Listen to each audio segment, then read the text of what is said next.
Shalom, family, shalom. Hopefully everyone is doing wonderful today. This book right here, right, the Bible. I know mine is all beat up, but like I said, it's my favorite one. But the Bible, right, the Bible. Most of our people see the book as just some religious text. But for most of us that are what they call in the truth, right, we understand it's a covenant. But even with some of these brothers and sisters, they really don't understand the significance of a covenant. So hopefully today with this video, family, for those that really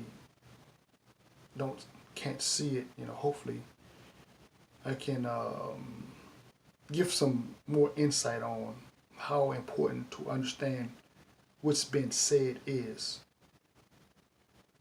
How important all this is.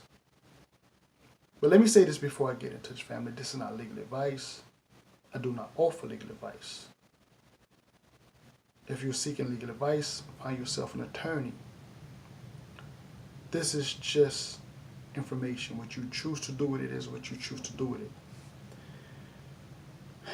But anyway, okay, so dealing with this book, dealing with this Bible, this contract. Because that's what a covenant is. A covenant is a contract. And in this covenant is not just about rules and regulations. And even having these rules and regulations, it's not about punishment. It's not about just judgment. These rules and regulations are really designed to protect you. To protect your health, by giving you certain things to eat. Protecting your wealth, by making sure that, somebody don't abuse not only their authority, but take advantage of taking your property, things of that nature. This book is about, protecting your identity, your nationality, your culture, preserving you as a people. In essence, give you life. Give you life. Matter of fact, when you keep the covenant, when you keep the commandments, you live. So if you break it, that means you're dead. You're dead to the Most High, right? Tell you what. Let's do this. Let's go to Proverbs. Let's go to Proverbs chapter 7.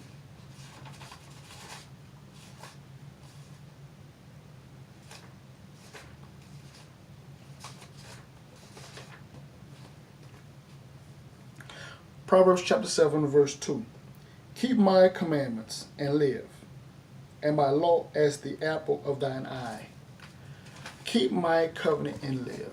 Again, like I said, if you keep them, keeping the Most High's commandments, covenant, and all that are one and the same, and live. So if you're not keeping them, that means we're dead to the Most High. See, this man knows these principles. He even have them in his own society, even in his own rules and regulations, because he really wanted to be like God. That's a whole nother lesson within itself. But I tell you what, let's deal with that. Let's go to. We're gonna go to the word civiliter mortuus. Civiliter mortuus. CIVILITER mortuus. MORTUUS. Civiliter mortuus.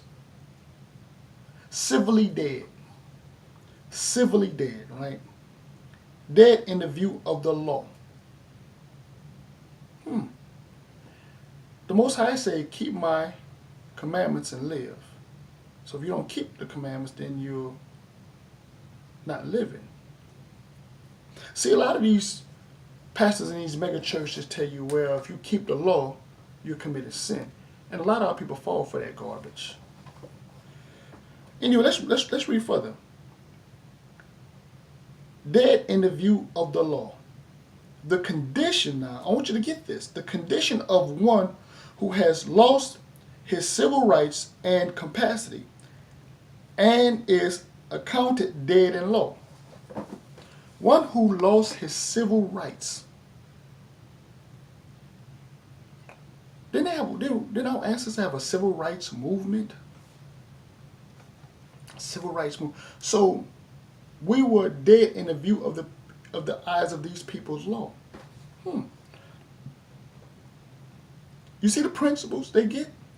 They get the principles right out of our records. See, matter of fact, there's a scripture that says, wisdom is the principal thing, but with all thy getting, get understanding.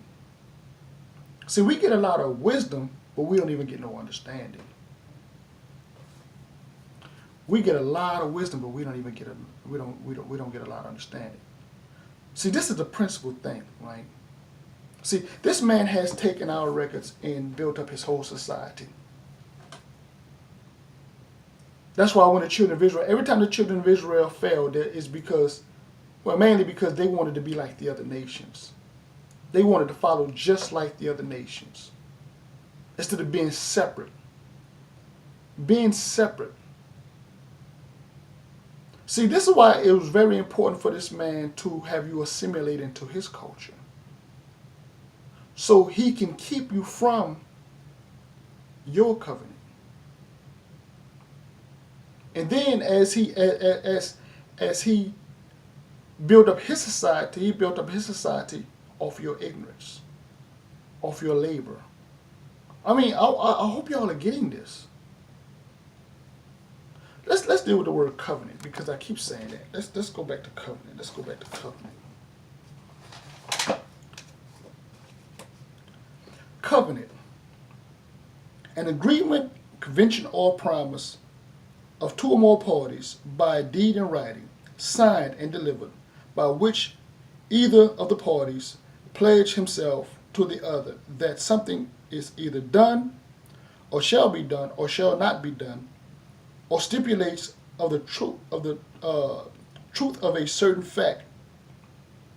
At common law, such agreement were required to be under seal. The term is currently used primarily with respect to promises. Get this now. Respective promises. That's what a covenant is. It has to do with a promise, right?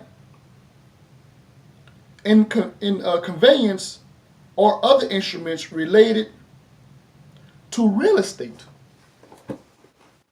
Related to property. See, this book has to do with a promise of real estate, of land. But again, our people just can't see that. This is why, as long as our people are in religion, they will not see this. Religion versus a covenant. See, this book is about a covenant. It's not about religion. Wow.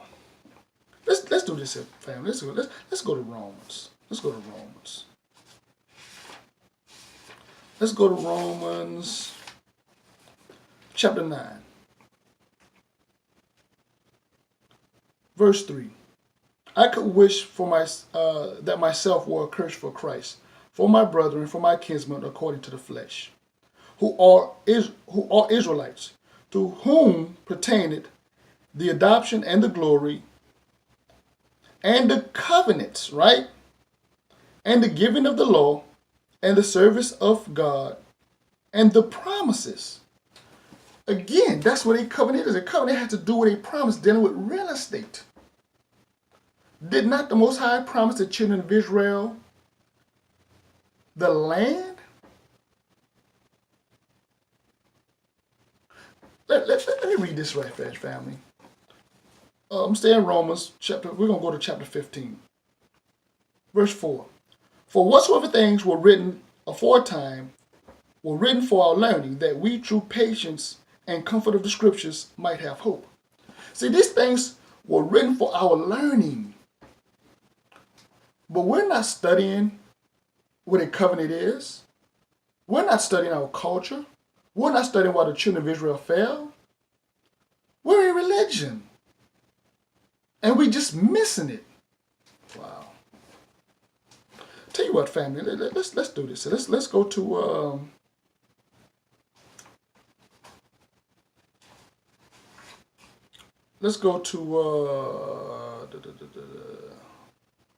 First Kings. Let's go to First Kings.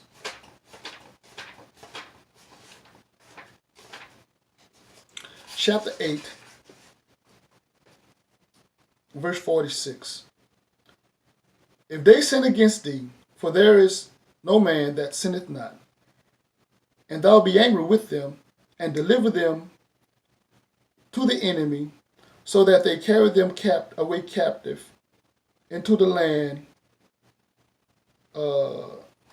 Salakia, and be angry with them, and deliver them to the enemy, so that they carry them away captive into the land of the enemy, far and near. Just think about that, far and near. Carry us away far and near. Yet if they shall bethink themselves in the land whither they were carried captive, and repent and make supplication unto thee in the land of them that carried them captive, saying, we have sinned, we have done perversely, we have committed wickedness. See, the problem is in religion, family, all people don't realize. I've heard some of these mega church pastors say, if you keep the law, that's sin. Or we ain't sinned against God. We as a nation of people, we have done wickedly. This is why we're in the position we're in right now. This is why brothers and sisters are rethinking themselves. Because rethink means to rethink yourself. In the land of your camp. They tell you African American. So what part of Africa you from? But then they try to disconnect the land of Israel from Africa. Even wicked Negroes who call themselves in the truth try to disconnect Israel, the land of Israel, from Africa. Sad, man. Sad. But anyway, let's move forward further. Verse 48. And so return unto thee with all their heart and with all their soul in the land of their enemy, which led them away captive, and pray unto thee toward the land which thou givest unto their fathers. Because the land was given to our fathers, and as heirs, we're supposed to inherit the land. Let's read further. The fathers, the city which thou hast chosen, and the house which is built for thy name. Then hear thou their prayer and supplication in heaven, thy dwelling place, and maintain their cause. See again, family. Let's jump down. Let's jump down to 55. And he stood and blessed all the congregation of Israel with a loud voice, saying, Blessed be the Lord that hath given the rest unto his people, according to all the promises, all that he promised. There heard not failed one word of all his good promise, which he promised by the hands of Moses, his servant. Again, it's about a promise. We just read that a covenant is about a promise dealing with real estate. This book is about a trust. This book is about a trust. Let's get that word trust, family. Let's get that word trust.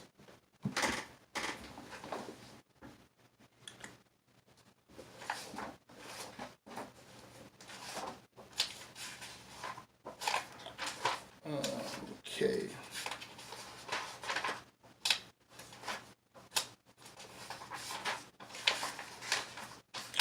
Okay, trust. Trust.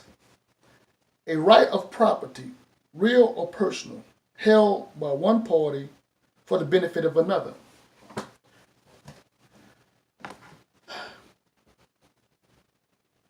You know, family, like I said, we became civilly dead because we broke the Most High's law.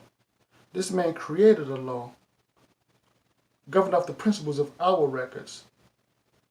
And we became civilly dead, civilly immortal to us, dead in the view of his law.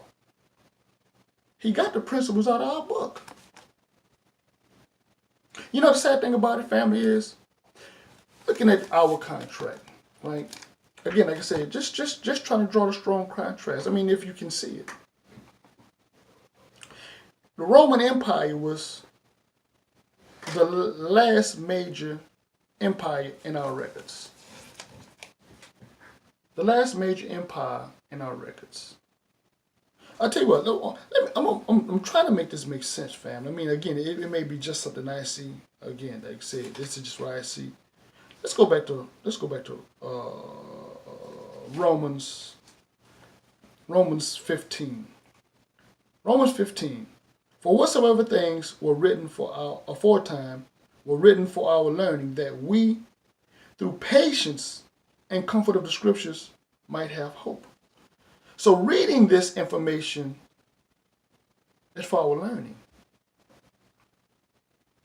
So if the Roman Empire was the last empire, and we begin to see what's going on now, we can see some of the same attributes happening today in our records. I'm gonna show you something, family. I'm gonna show you something. I'm gonna make this make sense for those that can really see it. Going back to the law book.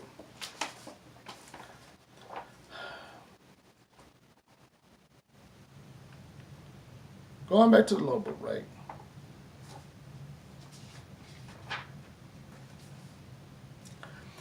Capitus Dementia. Capitus Dementius. Right? Capitus Dementius.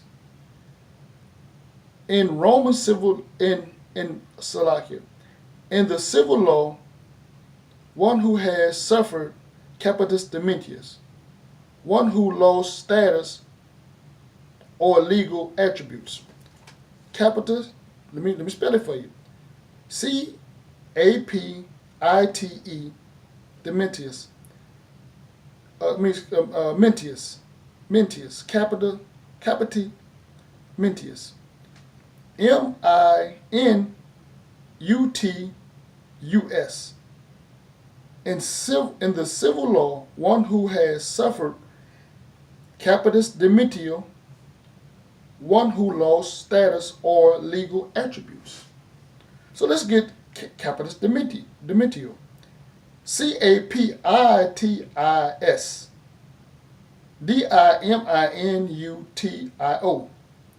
In Roman law, right? Rome was the last empire. Make no mistake. America is an extension of Britain. Britain is an extension of Rome. They all one and the same. They all one and the same. But anyway, let's read further. In Roman law, a diminishing or abridgment of personality, a loss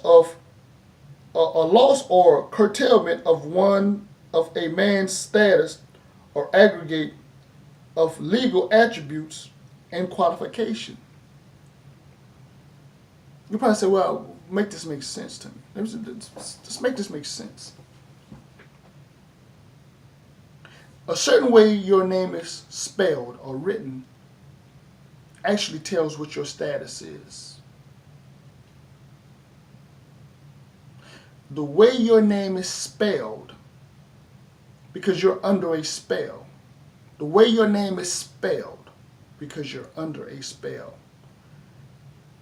tells what your status is. See, you can't see it because you don't really understand what a spell is.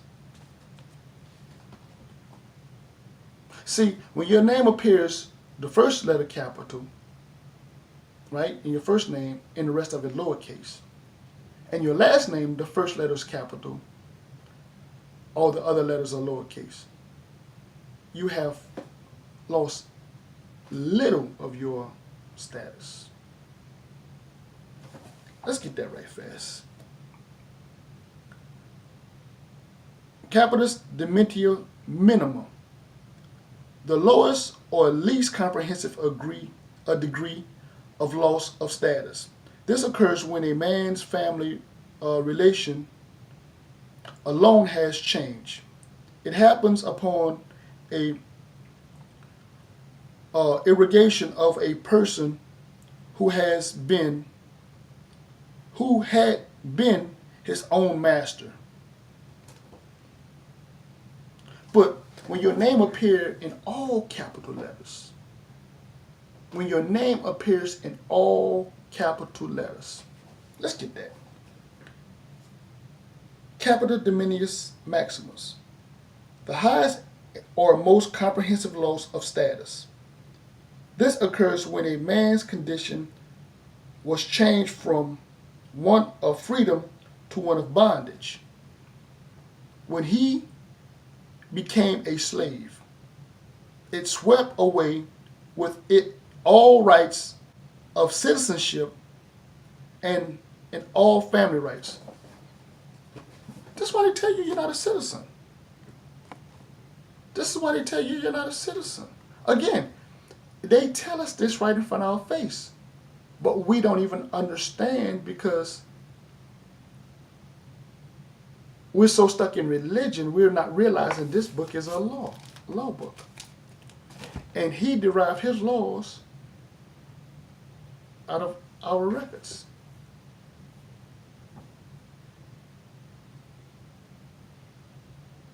See, every time we look at all the bills they sent us, everything that we got, like I said, family, driver's license, your rent, your mortgage, car note, credit card bills, utility bills, anything, education, we got to go to this, anything that we get, in the form of a contract from these people, when they send us a bill, it shows that we have lost the highest comprehensive loss of status, from one of freedom to one of bondage. Let's make this make sense, family. I'm gonna make this make sense. Let's go to Deuteronomy. Let's go to Deuteronomy 28. Let's go to Deuteronomy 28.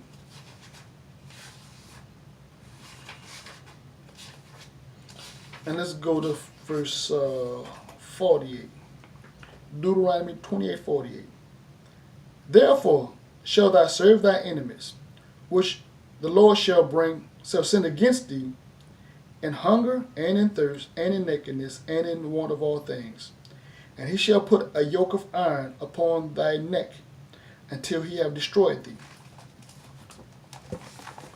I want you to think about this, family.